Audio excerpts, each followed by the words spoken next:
Hi, everyone. Thank you for joining us. We are excited to talk about the EPCHS Prom 2025, voted by our students. The theme will be the Roaring 20s. So we're very excited to have the upcoming prom, and we want to go through this presentation with you so that everyone understands student expectations, the schedule for the evening, and all of those details. Prom will be held on Sunday, May 18th, 2025. We surveyed our students last year and they loved the venue. So we are using the Sculpture Garden at the Bridgeport Art Center. We're asking students to arrive that evening. Doors will open at 5:30 p.m. and they will close at 6:15 p.m. So luckily, this is not very far from Evergreen Park, about 25 minutes. It's near Sox Stadium, so it should be easy for students to get there on time. We will have dinner, dancing, pictures until 9 p.m. at the Sculpture Garden. We will leave the Sculpture Garden at 9 p.m. and head over to Navy Pier. Again, this was voted on by the students that they wanted a post-prom activity.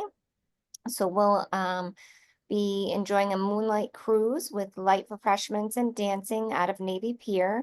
The boat will cruise from 10 p.m. to 12 a.m.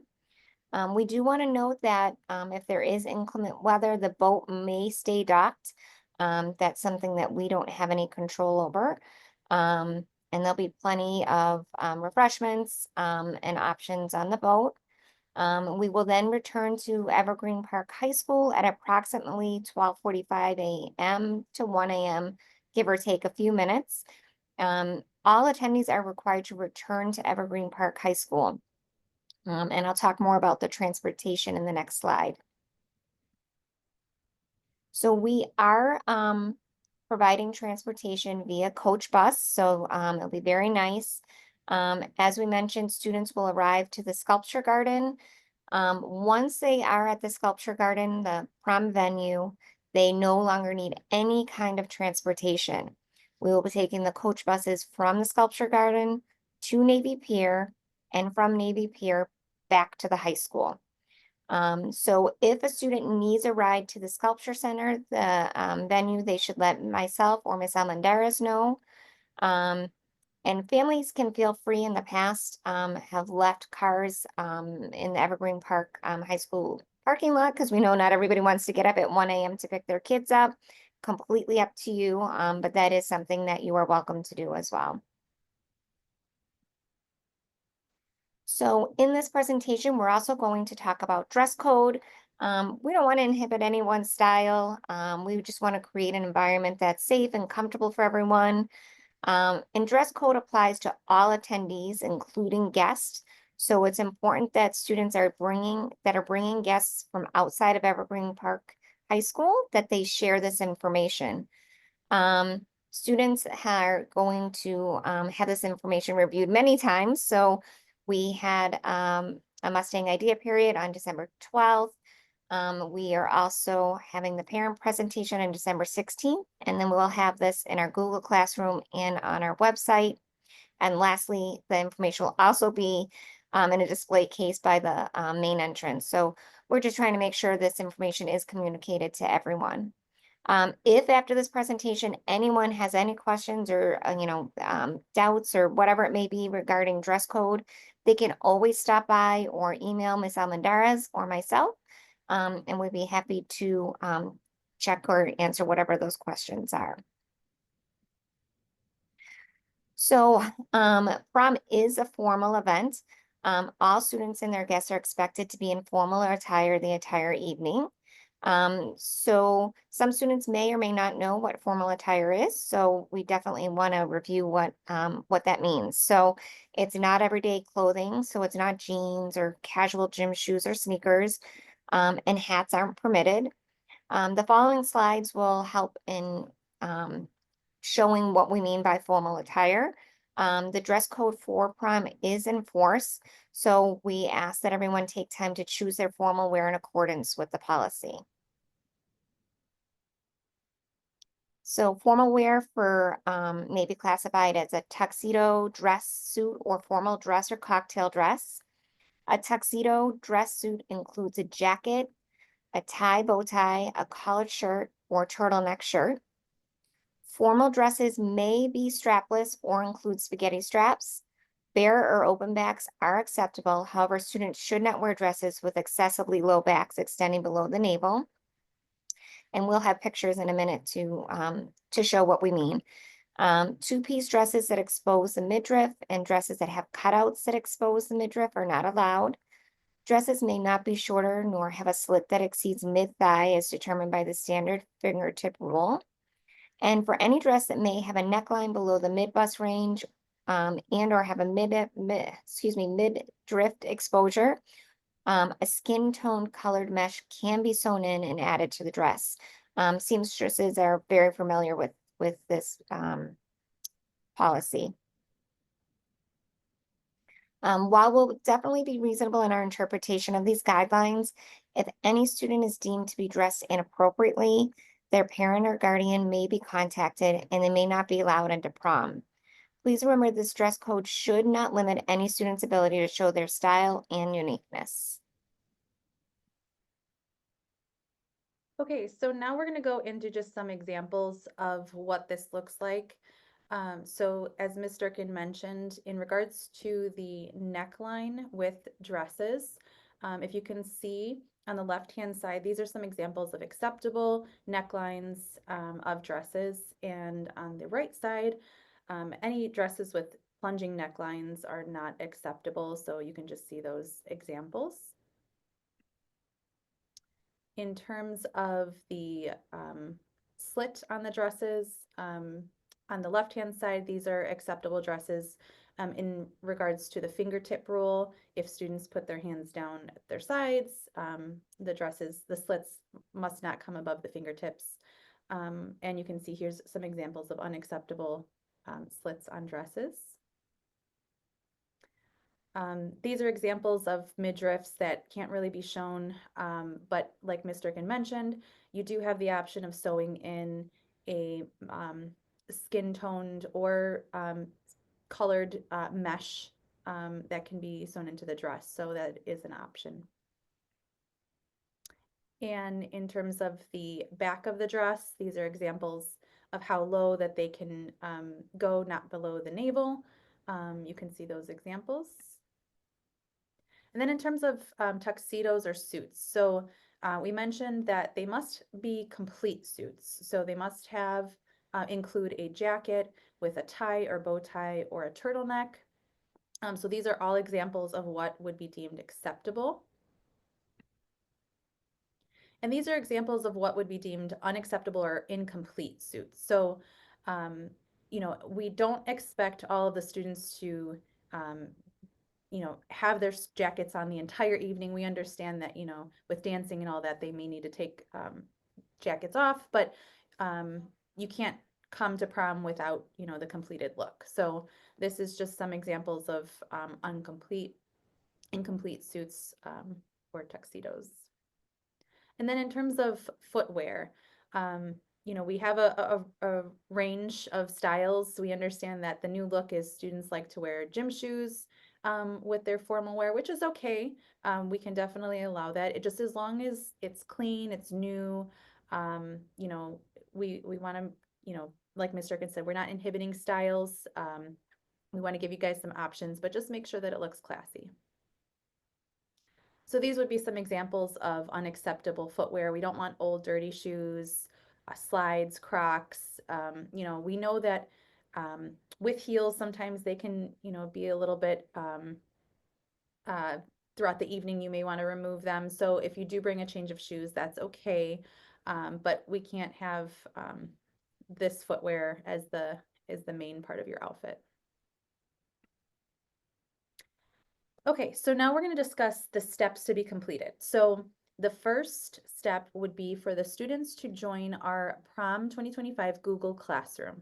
So this is where this presentation will be stored, as well as all of our forms and permission slips that need to be submitted through this classroom. So If you're interested in attending prom, you have to be a part of it. So we've provided the code for students to join, and all of the forms that they will need to be completed will be available starting March 3rd. We're giving students about a month to complete them, so they have to be in the Google Classroom uploaded by April 4th. The forms that will be required are the following. So we have a document of understanding, which just basically has the students sign off on that they understand all the policies of prom, they give their information. Then we have a fee or signature form, which also acknowledges the dress code. Students indicate any dietary restrictions or needs on that form. They also need to verify with a few different offices to make sure that they're eligible to attend. So students need to verify with the business office, the counseling office, the dean's office, and the LRC, our library, to ensure that they are eligible. We will go over what eligibility means in a moment. And then if students are bringing a guest who is a non-EP student, they must also submit a guest pass. This is just for non-EP students. This guest pass is just gives us their information, the other person, and then we must also have a photo ID scanned into that the Google Classroom as well. The photo ID must indicate that the other person is under the age of 21 years old. We cannot have anyone over 21 at our prom. So valid IDs would be a current year high school ID, a driver's license, or a state ID, as long as it has a picture on it. And then all of these forms must be submitted to our Google Classroom by April 4th, so we can begin prom ticket sales the week of April 7th through April 11th. So it's very important that tickets will not be sold if the previous forms have not been already submitted. We will be selling prom tickets during lunches and after school all week. Now talking about tickets. So we've done a lot of budgeting and processing with, figuring out what the cost of tickets has to be. This is very comparable to last year's ticket price, which is $210 per person. Um, this ticket price is obviously dependent upon, how our prom is set up for the evening. We did survey our students and they did want to include, both venues of the sculpture garden and the post-prom event. So this includes all of that. Like I previously mentioned, tickets will be sold during lunches and after school. And we will accept cash, checks made out to EPCHS, or credit cards. However, we do want to mention that with credit cards, there will be an additional 4% service fee. So cash and checks are preferred if possible. Like we previously mentioned, all paperwork must be submitted prior to a student purchasing a ticket. And then all tickets are non-refundable. So we do want to just make that clear. We'll talk about eligibility in a moment, but if a student does unfortunately become ineligible to attend prom after purchasing a ticket, it's unfortunately non-refundable because we've already paid off our venue and that money is being accounted for. So now let's talk about eligibility. What I previously mentioned with the counseling office, students must be on track to graduate. So if you are failing a graduation required class at the time of ticket prices or ticket sales, or at the time of prom, you're not gonna be eligible to attend. School is the number one priority. Classwork is the number one priority, passing classes. So prom is it's a privilege. It's an extracurricular event to attend. Not all students are going to be eligible. So we need to make sure that all of these are taken care of first. Students must be in good standing with the attendance and dean's office. We will go over logistics of the deans in just a moment. Students must be in good standing with the business office. So what that means is they must have all school fees paid up to date. So if you are a current senior, you must have all your school fees paid through senior year. If you are a junior attending, you must have all school fees paid through junior year. If you are a junior or a senior and you are bringing an underclassman as a guest who is a current EP student, that student must also complete this paperwork and have their school fees paid as well. So that is just a school policy that we have to ensure. And then you must also be in good standing with the LRC. So that means you must not have any um, books that are overdue, any late fees, any book fees. So that has to be, you must be in good standing with those departments. Something else we want to mention is that all school rules apply. So, you know, even though this event is being held off campus, if students or their guests violate any school rules, they will be required to leave prom. So parents or guardians will be, you know, required to come pick up students. Um, if a student if a school personnel find reasonable cause to believe that a student is under the influence of drugs, alcohol, or other prohibited substances, the student may also be turned over to the police department. And something that we want to make sure that is very clear is that we will be in the city of Chicago. So within their jurisdiction, we will not be in Evergreen Park. So things are a little bit different in Chicago. So we just wanted to make that clear. And lastly, all students and their guests must have a current photo ID on prom night. So, you know, even if we know the students, we just want to make everybody make it a policy that all students have their photo ID with them. It could be a school ID, it could be a driver's license or state ID. So that is all they have to bring once they purchase their ticket. They just have to show their ID at prom night. So here's some more information from the dean's office, just some reminders about the attendance policy. Students are allowed 5 excused absences per term. Anything above that will require a doctor's note or approved documentation upon return to school. And if a student receives 7 tardies for one class, that puts them on social suspension. Social suspension is something that will make you ineligible for prom and other school events. To get off of social suspension, a student must go 20 consecutive school days without a disciplinary referral, tardy, or unexcused absence. So once you're on social suspension, you have to have that period of 20 days to ensure that you're without any of those referrals. And senior ditch day is unfortunately not a approved day off. So we just want to make that clear. Students need to be in school. Attendance does matter and will affect eligibility for prom. And lastly, students will not be able to attend prom if they are put on loss of privileges or LOP. So what LOP is, essentially students cannot attend any athletic club or school-sponsored event for 4 weeks if they're put on loss of privileges. So how do you get on loss of privileges? That is with a combination of 3 in or out of school suspensions. So our in-school suspension is called TMS or OSS out of school suspension. So if you have any combination of 3 of those, you are automatically on LOP. New this year, students can also get on LOP by having 6 behavioral referrals. Behavioral referrals, you know, if you're getting in trouble, fights, things like that. But also what is included in that is cutting detentions. So if students are not, if students are issued a detention and they don't serve that, that counts as a behavioral referral. So this is new this year. And then if they have any daily attendance implications, so an accumulation of 14 unexcused tardies or absences will automatically put them on loss of privileges.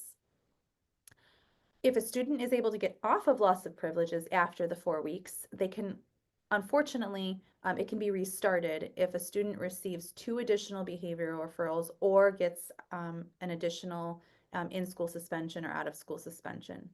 So we just want to make it very clear that at the time of ticket sales, if a student is on LOP or gets put on LOP, ticket sales are about a month prior to prom. So there is not enough time for students to really get off of LOP after they've purchased their ticket to be eligible for that prom event. So we just want to make it very clear for this next semester coming up that students are on top of their attendance, on top of their behavior, on top of their grades, first and foremost, and that they are doing everything that they can to make sure that they are staying eligible to attend our prom.